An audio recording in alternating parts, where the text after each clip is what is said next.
Hello, welcome everyone to Thought Leaders Talk by AVP. My name is MJ.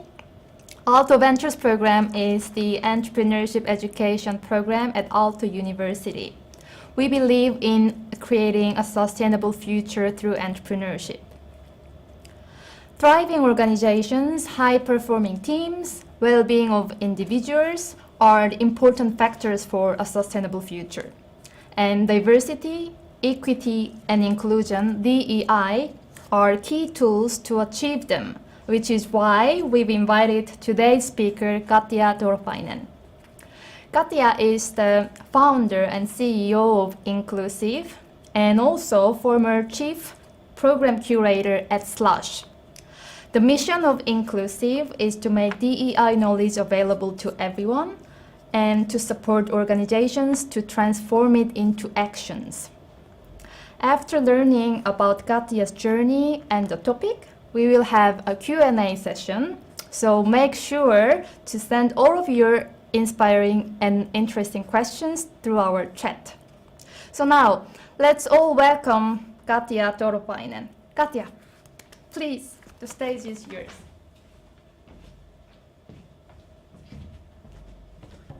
Hi, thank you so much, and it's so great to be here today. And my aim today is to be sharing the founding story of Inklusiiv. And this is part of the story that I actually haven't shared this well before. So thanks a lot for inviting me here, and as a former student at Aalto University, it's a real privilege to be here today. But let's start with me introducing myself and also sharing what kind of things during my studies at Aalto University and also at Slush led me to then also found Inklusiiv. So I'm a girl from small town who ended up studying at Aalto University. There, during my studies, I also found Slush, ended up spending 2 years there in the leadership team. And after Slush, partly accidentally, founded Inklusiiv, and it became a movement, then a community, and now an organization. And I'm sharing my story here. But in a nutshell, I'm a curious journalist and I love books and sport. But let's move on to the story. I've always been reading a lot of books, and I read a lot and learn a lot from there. And I really believe that, like some say, that we are who we spend time with, and also what kind of knowledge we consume. So also many books and learnings from those have been guiding my journey, and also affected on what we at Inklusiiv are today. And a couple of years back, I read a book called Designing Your Life and did an exercise there. And this kind of words that I share here are some of the important words that I figure out are important to me. But also, now that I think of those also pretty well tell about what kind of topics we at Inklusiiv also care about. First of all, curiosity and learning. I believe that there's many other people like me there as well who are very curious about different topics and might have felt a little bit of anxiety when at school or somewhere someone has said that you just need to find that one career or one passion and that's it. This happened to me as well, but luckily during high school I also learned this blog on the internet that explained that not everyone necessarily only has one interest, and this kind of realization also led me to apply to go to the business school at Aalto University, so that I wouldn't yet need to choose one path. Luckily I ended up at Aalto because there I also got to do multidisciplinary studies. I did my minor studies at School of Arts and studied with students from the business school and from engineering and arts. And it was one of the most exciting things at that time, studying with this diverse group of people. Some other topics that are very important for me are, for example, purpose. I was never very motivated about school grades, but more about that there needed to be some purpose, like learning or getting things done. And luckily I also found myself at Slush, which was exactly this kind of place, full of people and amazing people as well. And lastly, at some point also during my studies at Aalto, I figured out that solving problems and building things is quite exciting. When I was doing my minor in the School of Arts, I was reading this book called Creative Confidence, and there was this idea of a creative support group. And I figured out I wanted this kind of creative support group as well. So with my two friends at Aalto, Iina Kerkelä and Julia Hämäläinen, we co-founded a student association called Luova Aalto, which aims at breaking stereotypes about creativity and also support people in cultivating their creativity. And back then we started creating events for people to attend, where to have fun, do things and learn more, like coding music or painting and so forth. And this picture here is from one of our events, which was a paint it all event under the like inside the tunnels at Maria 01.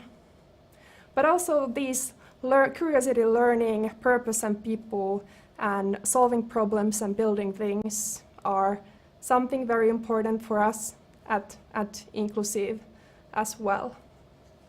During my studies at Aalto, I also joined Slush, which was one of the craziest 2 years and quite a great journey. It was like full of amazing people and environment. And about the environment, what was so special about it was that it was okay to dream big, have crazy ideas and also go after those, like inviting some of the most successful entrepreneurs to Slush and inviting and hosting people like Al Gore, or then we, for example, 1 year did the main theme at Slush about how like highlighting entrepreneurs who solve some of the biggest problems in the planet. It was great fun getting to do things, get things done, and also maybe get more responsibility than I could have imagined getting anywhere elsewhere at that age of 24, 25 years old.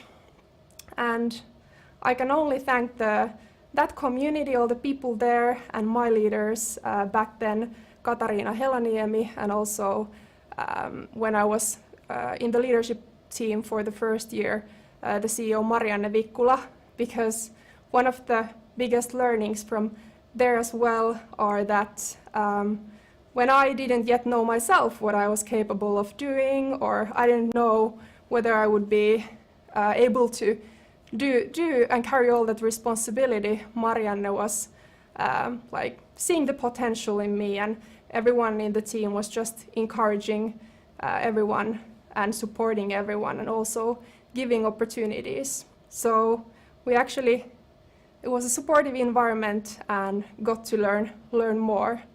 And more importantly, or not more importantly, but in addition to that, I also got to meet up with entrepreneurs and an investor with really interesting insights and see how awesome people there are and how in communities people support each other and help each other out. And about Slush, one nudge for me towards entrepreneurship was also asking feedback from people. So something I still remember clearly was that during my slush years, when I asked from my colleague Emma feedback, and I was hoping to hear something like about maybe my operational skills so that I could go work in a startup or something, then I perhaps heard something else that I expected, and it wasn't maybe what I wanted to hear, but it was what I needed to hear to also learn about my strengths and weaknesses as well. And it has helped me to also identify where to go, and I believe that one of the best learnings is to actually ask feedback from others, and that way also help to learn more about where one should go. And then still one thing that I learned during the same times was the beauty of teamwork, how, you know, every one of us have our strengths and also weaknesses, but the beauty of teamwork is that when you work with other people, they excel at some things that you might not be the best at yourself. And this reminds me also about working with our CEO Julia Hämäläinen at Inklusiiv, who is definitely excelling at so many things I'm not that great at, but I have my strengths and all the other people have theirs, and it's just beautiful when people come together and team works and everyone gets to excel at what they're great at. This brings me to the topics when I started to learn more about diversity, equity and inclusion topics. So during slush years, I started noticing these topics more. People were talking about it, especially in places like London, San Francisco Bay Area, and outside of Finland. And I started wondering also what was the responsibility of our speaker lineup at Slush, and learn about history of tech, also like about experiences that women founders and founders from underrepresented backgrounds had. And this slide is a slide from the presentation that me and my two colleagues at Slush had to our team in 2018, and it still reminds me of why we need diversity so that we can build a better world together, because we all have our different life experiences and perspectives, and together we're stronger and more able to solve important problems and go further. And sometimes we don't choose problems, but also problems might choose us. So I also many times were perhaps shying away from the topics of diversity, equity and inclusion, thinking of that I would just go elsewhere, but the topic kept coming back until the point that I just needed to found Inklusiiv.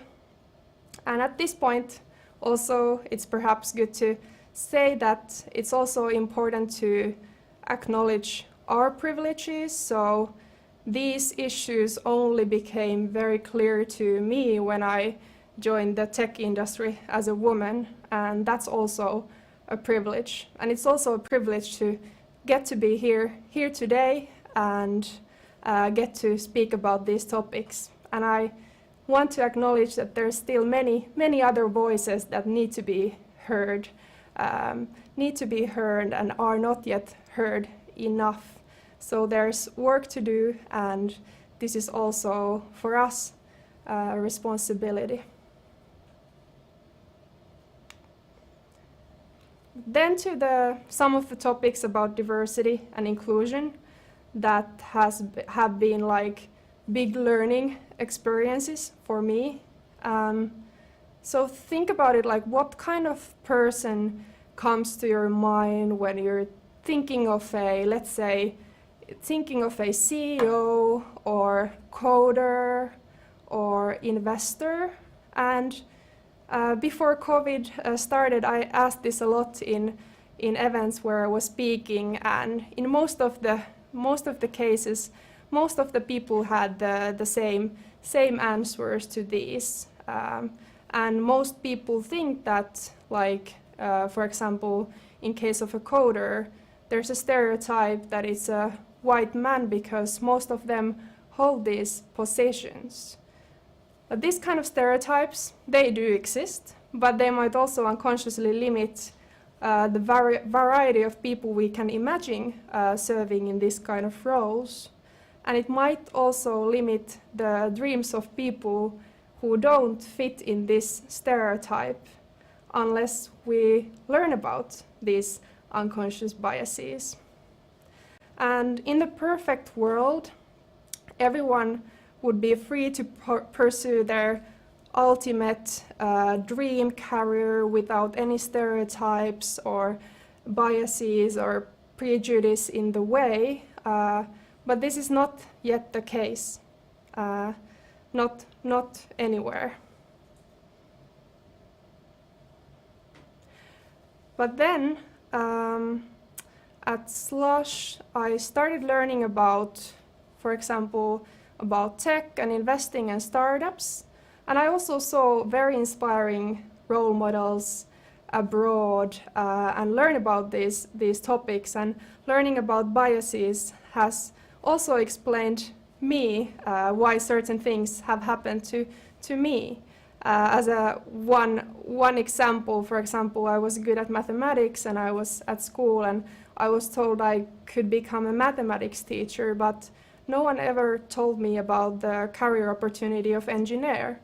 And also at the business school, when I was studying, I really liked also finance, but I never saw myself there. And I understand now as well why finance was not that appealing for me, and it was also because of some stereotypic view about the industry. Luckily, when we learn about biases, it can also help us understand better who we are and where we want to go, and also help us to treat others more equally. And that's why I also speak about these topics, so that we could all be more free from any stereotypes or biases. Here's one example of biases. This study was published in Harvard Business Review and done in Sweden, and it compares how venture capitalists compare man versus woman entrepreneurs. And when the same entrepreneur was a man, they tended to say young and promising, but when the same entrepreneur was a woman, they tended to say young but inexperienced. And this is just one example of biases, and only about gender. So there's so many other diversity aspects as well. But this is something I still remember very clearly when I first encountered this study back in the Slush years and started to learn more about this. Also, in 2018, when I was working at Slush, I got to visit San Francisco many times, and I got to visit this office of a tech company called Stitch Fix. The founder and CEO, Katrina Lake, is one of the very few women who have founded and also IPO'd their company in the US stock exchange there, like a tech company. And I remember when I went to the office, and it was like something very different from what I was used to in the tech industry. It was a whole new world to me. And then I also started learning more about these these entrepreneurs with really interesting backgrounds, and I realized there's a lot of diverse role models out there, but not always easy to see or find out, or not necessarily still anywhere. But when I then got back to Finland and I had seen this office space, and I had also seen so many of these meet and these interesting founders, I also saw like a new opportunity for a more inclusive technology industry here as well. And I was for the first time able to see it. That's why I also believe that role models are so important, and diversity as well, so that all of us could actually be able to also see and dream of those opportunities for us as well.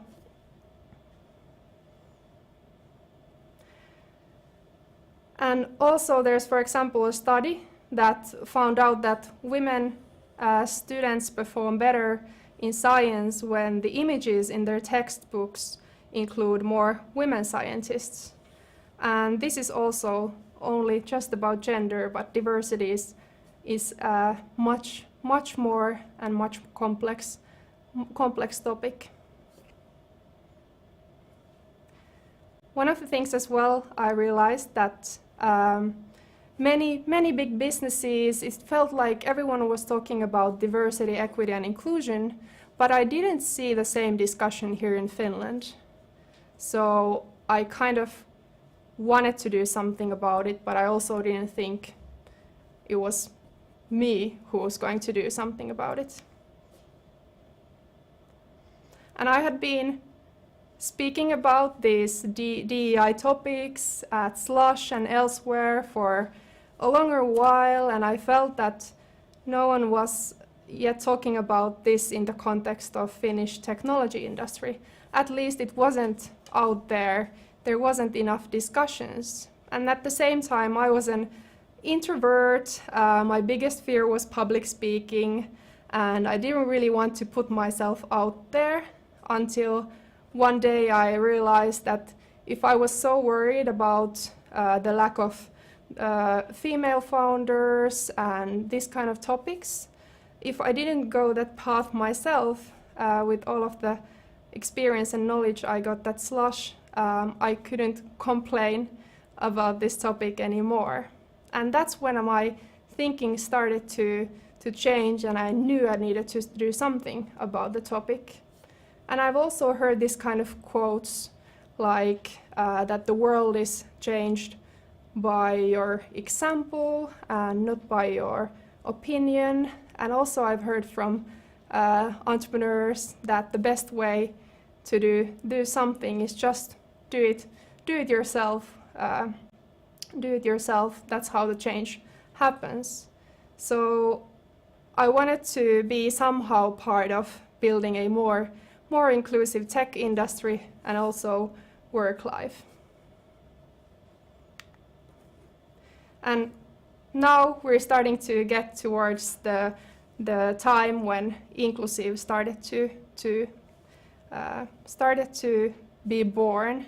So I had just left Slush, and I knew and I felt that I wanted to do something by myself, like build something, but I didn't yet know like what. And I would have never founded Inklusiiv probably without this time in San Francisco.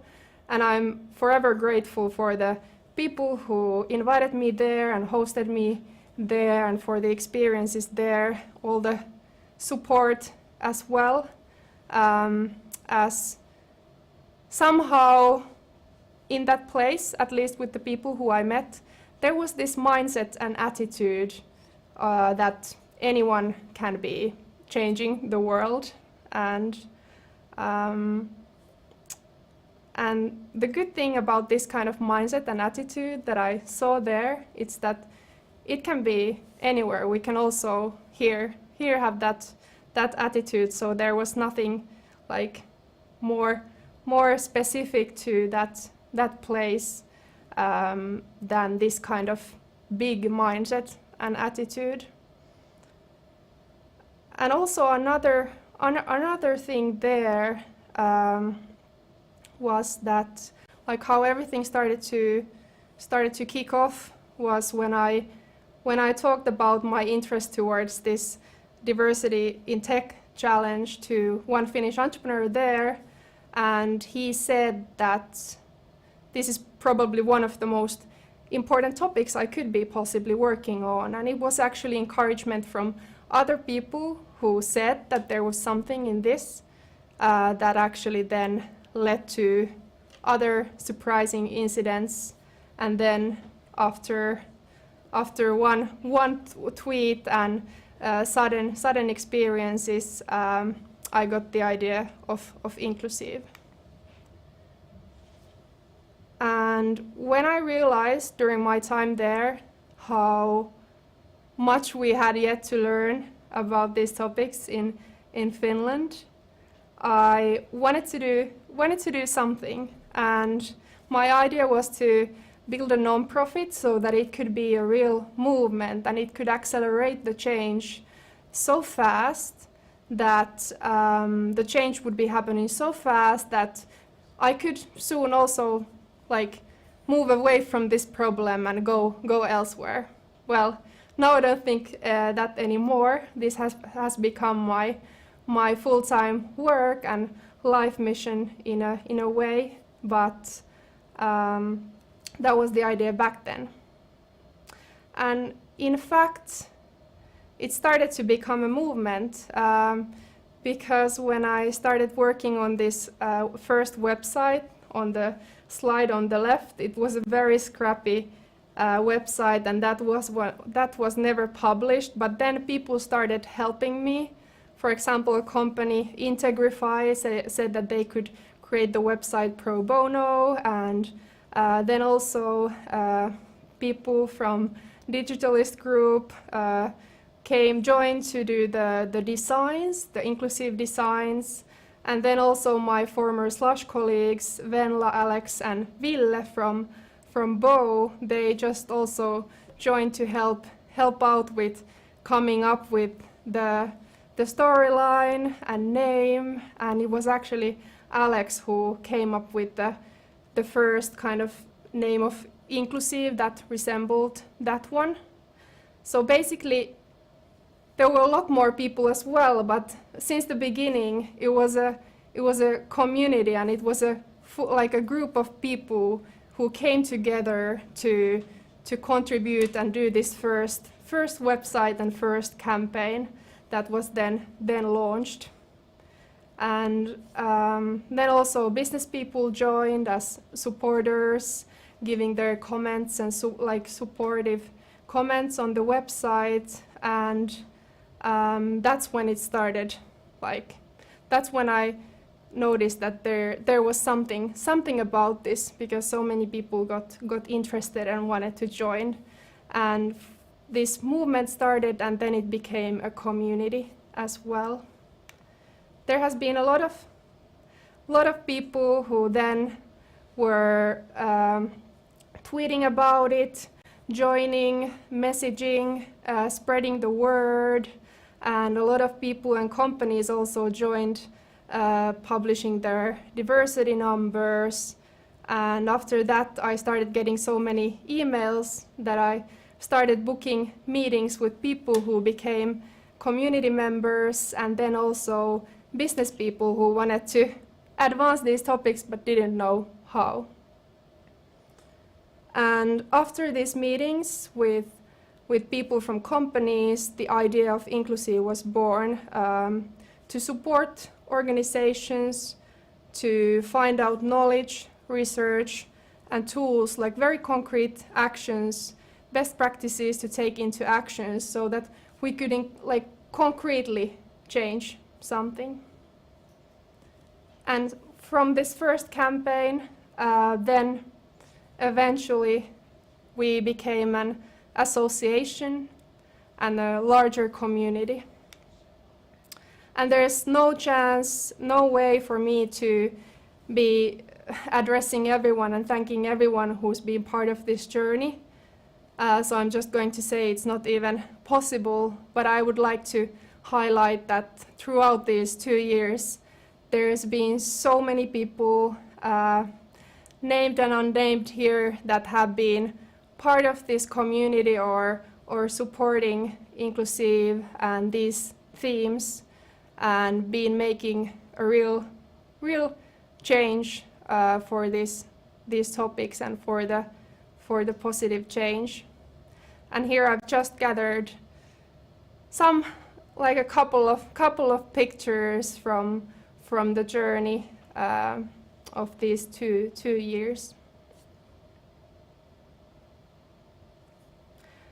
And I've learned that community and fostering a community is one of the most difficult things, but it's also one of the most powerful things.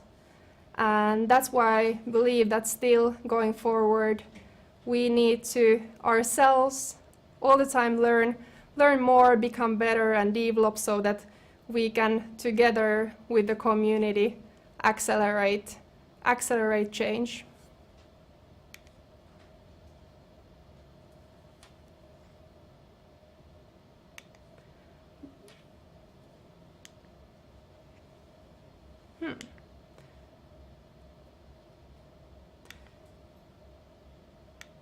Okay, I can't see one slide, but yeah, so this is anyways our vision, what we believe in. We believe and we know that with tools around diversity, equity, and inclusion, we can build better workplaces, company cultures, and businesses. There's so much research and studies out there, and there's also so much best practices that we just need to, figure those out and start taking those into action.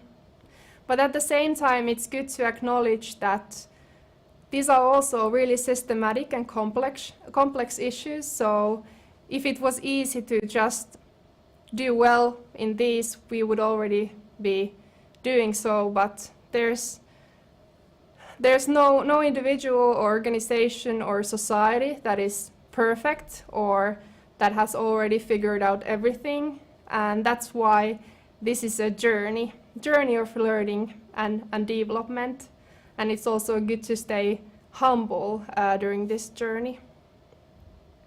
How we do this is that we at Inklusiiv, we're building a growing community of organizations and supporting them in learning and implementing best practices around DEI.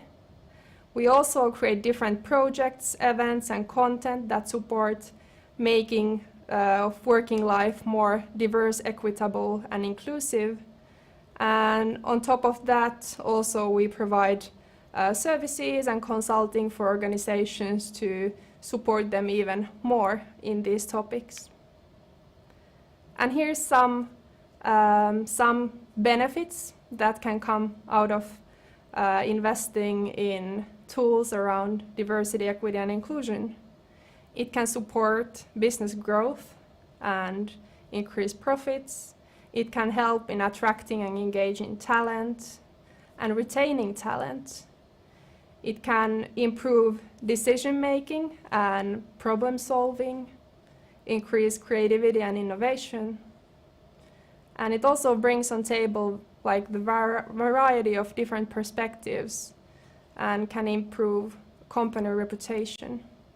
And these are some topics just important for companies and organizations to acknowledge. But also with these tools we can build better societies and build a better world. But with Inklusiiv we focus on the working life and workplaces. We are still very early in this journey, and but kind of something that I wrote at Slush in 2018 describes well some wishes around this. Back at Slush I wrote this text, how I would want to see the world as more equal place where everyone has an opportunity to find passion, love what they do and reach their potential. And back then I had no idea that one day I would be actually working exactly with these topics. But I believe that also when we dream of things and say things out loud or write those down, it actually helps us to then accidentally navigate ourselves towards that path. And now I can say that even though I had back then no idea that I would one day work with this topic, now it's true, and we're still very early on with this journey. So every day feels like we have just started and we're just kicking off things, even though now I've been working with Inklusiiv for 2 years. Now we are a team of 6 people and a volunteer community of around 20 members, and also a company community of 50 plus companies and much larger community and ecosystem. And I would just like to thank everyone who's been part of this journey so far, and also say that we're only starting out and learning and developing every day. And as I said earlier, that I learn a lot from books, and stories and texts matter a lot. This was a book I read a while ago, and it also shares nicely also what we believe in. An author, Cleo Wade, is an amazing writer, and she writes that the world will say to you that there are too many problems. Do not be afraid to be part of the solutions. And this is what we also at Inklusiiv believe in, that when we are courageous enough to speak about these topics, learn more and do the work, all of us, we can drive meaningful change. And that's why we also are all the time seeking for learning and for better solutions to make workplaces more diverse, equitable, and inclusive. Thank you.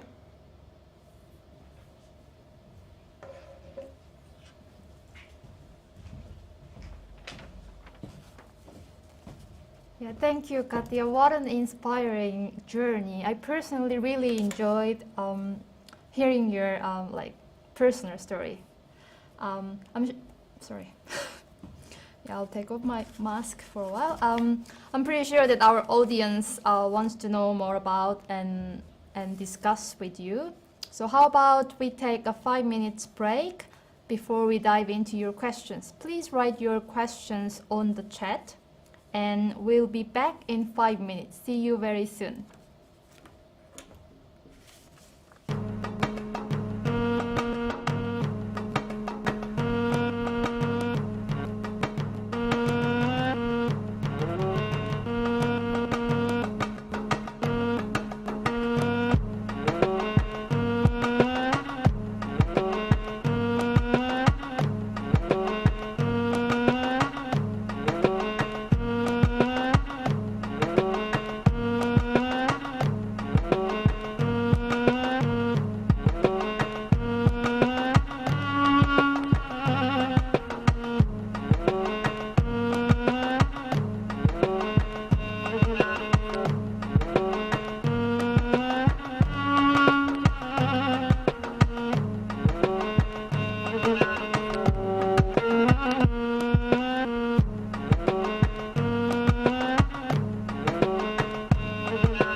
The first question is from Jessica. I'd like to know if you had to take the GMAT or GRE entrance exam for Aalto, and what is your opinion about this practice? About GMAT, no, I didn't need to take GMAT because I was applying for the bachelor's studies back in the days in 2012.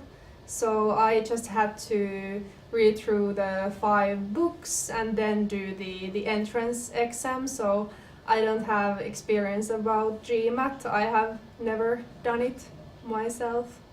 I guess that she would like to also know that what's your opinion on this practice. Do you have any thoughts on that? Well, in general, I think that we are, all of us learn in different ways. So I think that it might always, whenever there's an entrance exam or any kind of this kind of thing, there's a challenge that it's like, for some people it might be the best way to learn, but also then there's so many different people learning so many different ways. So this is kind of the challenge of assessing things. So for example, like I perhaps said in the talk, that I was so curious and I always needed to have the purpose and motivation for things, to learn about things. So I wasn't always the best one studying for exams if I had already learned those topics. So I have definitely felt sometimes at school that it's not like, sometimes that some things are not for me, and I have not always been the greatest student in everything, but then perhaps only later learned that it's just about different ways of learning. And I believe that we all have very different ways of learning and excelling at, and then we just need to find our environments and place where we can thrive. Yeah, thank you. I hope that answers Jessica's question. When you mentioned about these differences and strength and weakness, let me ask, how can we identify personal strength and weakness? Any tools or tips to share if the students wanna, think about and reflect their strength and personal development? Yeah, that's a great question, and I think that for me the greatest learnings I've had have been when I've been asking feedback from people I have been closely working with, or from friends, because it might sometimes be that we don't ourselves perhaps notice our best strengths or weaknesses as well, or don't notice those. So for me it has been the best way to ask from people who see me and who see how I work and how I am. But then of course as well, doing exercises about design thinking, or exercises about figuring out our values and ways of learning or ways of working. I think that we're also able to ourselves figure out quite a lot of stuff. Yeah, good, thanks. And the next question is from Yoni. On top of diversity of example gender, race, ethnicity, age, sexuality, are there resources on the diversity of, for example, education, experiences, personalities in companies? Does Inklusiiv plan to measure these? Yeah, so there's a variety of diversity factors. It can be demographic factors like gender, race, and many other demographic diversity factors, but there's also experiential and cognitive diversity. So experiential might need that we have different experiences regarding whether we've been living, in what city or culture we've been living in, or what kind of people we've been spending time with, or what kind of school we've gone to. So these also affect, and then cognitive factors as well. And we haven't yet gone into studying or doing research ourselves about specific diversity factors. We have been focusing on researching kind of the state of diversity and inclusion in workplaces and companies. So there's limitations what to measure as well. But I would guess that there might be some other organizations. There's some research about some other these kind of topics as well elsewhere. So there might be someone already doing it. Cool. The next question is, what can we do in our daily lives to be more inclusive?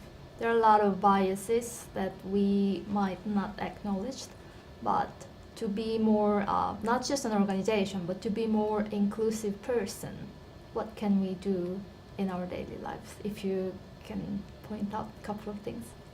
Yeah, well, that is a great question, and something indeed that I've learned is how inclusion is about also taking actions and learning, and just being also open to learning more on or unlearning things. So I think one of the most meaningful steps is to actually realize how many different perspectives and experiences we have, so that we should always be improving in listening to other people, listening to other kind of opinions and perspectives, and maybe understand that our own opinion is or something that has been studied might not be the only one opinion or fact, but more kind of be open to other perspectives and learning. Yeah. So like actually listening to others and then be open-minded. Yeah, understanding that there can be on the same topic or on the same thing, there might be a lot of different kind of perspectives or ways to look into it. Yeah. Cool. And that was basically the question from the chat, but we also have some questions from the studio.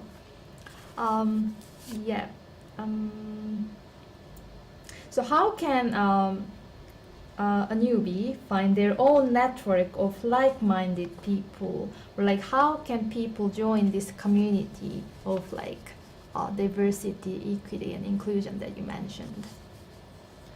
Yeah, so some great first steps might be, for example, starting to follow kind of knowledge or information about certain topics like newsletters, or then joining for events or webinars and connecting with people there or online in these kind of spaces where people discuss these topics. So it's an interesting topic, and that it also might be partly, accidental in a way, that there's an event where someone meets someone else, and then the path develops. So for example, many of the people I met and started also working with were people I met at events where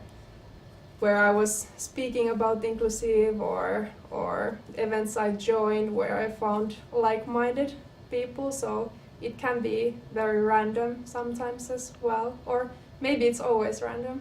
Yeah. Cool. One more question about yourself. So I'd like to know what you studied at Arts minor, and how that had an impact on what you do at the moment. Yeah, so when I was doing my bachelor studies at Aalto University School of Business, I did to do the minor studies in the Department of Media at Aalto. So it was this kind of minor studies program. There were kind of 5 business students, and then 5 engineering students and 5 art students who were selected to this study program. We did photography, graphic design, and also digital media. So We were like a 15 people group, and it was definitely like eye-opening and a great experience, kind of getting outside of the business school bubble where we thought about things or did things in a certain way. And then I started studying with people from different schools who were doing really different studies, and I also got to learn more about creativity and other topics as well. So it was a really big experience. Cool. Yeah, the last question. Oh, the classic question. Where do you see yourself in 10 years? Ooh. Yeah, this is an interesting question. Haven't been thinking this in 10 years. Well, I think that I'm still building things, so kind of building and solving problems that I feel are most important, and continue being an entrepreneur. Cool, thank you. As there is no more question, I'd like to just mention that there are a lot of like materials and things to learn about diversity, equity, and inclusion. And if you go to Inklusiiv website, you can there is a library, right, that Yeah. people can learn. It's available for everybody, right? Yeah, so on our website we have this kind of data bank or resource bank where we have links to good resources, studies, best practices, and we'll continue updating that one, but it's one place where to start. Yeah. Cool. Do you have anything that you'd like to say to the audience last? Maybe just not sure if I highlighted it enough, but also kind of what I was sharing in my presentation is that most like the biggest thing or most meaningful thing has been to work or do things with people. So Inklusiiv, even though I founded it, it's not kind of, it wouldn't be this without like this kind of huge community effort. So it's just like magical how kind of when people support each other and do things together, where it might lead. Really nice. Thank you. Thank you, Katja, for the whole talk, sharing your personal journey and also your opinions on these issues. And a big thanks to the audience for your participation. I don't know where to look at. There are many different cameras. Next week at AVP, we'll have an open lecture on how to address loneliness. Please check more on our website avp.aalto.fi, and hope to see you on Wednesday there. Bye!